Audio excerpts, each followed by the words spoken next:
শুভ সকাল বন্ধুদেরকে আন্তরিক ভালোবাসা জানাই নিউ ছবি ব্লগ থেকে। এখন বাজে 9:30। কিন্তু কখন দিয়ে উঠছি আমি, সকালবেলা দিয়ে উঠে বাসন টাসন মেজে ঝাড়ু লাতা দিয়ে চাটা খেয়ে দিয়ে দাদাভাই টোটো গাড়ি চালাতে গেছিলো।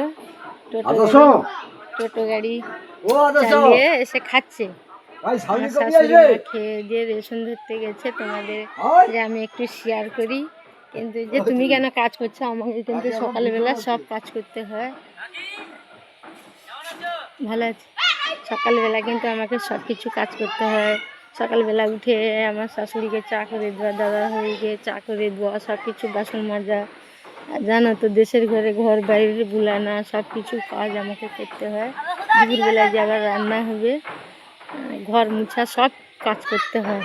এ দেখো আমাদের গাছ, এই যে কফি গাছ, বেগুন গাছ, এগুলো মূলো গাছ, এই যে পালাং গাছ, অনেক কিছু গাছ লাগিয়েছি।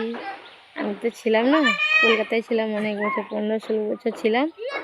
এবারে কলকাতা থেকে দেশে চলে এসেছি। দেশে এসে এবারে গাছপালা তো লাগাতে হবে, না হলে সব এত টাকা কোথায় পাবো, কিনে সবজি কিনে খাবো। সবজি আমাদের যেইটুকু জায়গা ছিল সেইটুকু জায়গাতে সবজি লাগিয়েছি। আর এই যে আমাদের পুকুর, দেখো বাচ্চারা স্কুল যাবে, পরীক্ষা, চান করছে। আমি বলি তোমাদের একটু শেয়ার করে সব কিছু যা বলি। অনেক দিন কথা বলা হয়নি। সবসময় কাজে এতে থাকি। আগে সেখানে যে ছিলাম সেখানেও কাজ করতাম, এখানেও যে সেখানে যে কাকিমা তোমার কি কেউ নেই, আমার কেউ নেই। আমার শাশুড়ি আছে, আমি আছি, ছেলেরা আছে। ছেলে তো জানো আজকালের ছেলে পেলে কেউ কারোর বাধ্য না থাকার মতন। তোমাদের যদি ওইরকম কারোর থাকে তাহলে বলো, আর বলা না বললে কান্না বেরিয়ে আসবে। বাচ্চাদের কথা বলো না।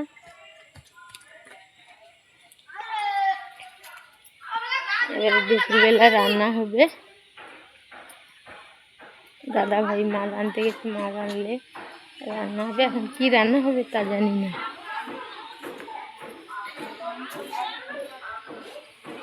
রাখছি এখন, আবার কিছু যা রান্না হবে তোমাদের জানাবো কমেন্ট করে।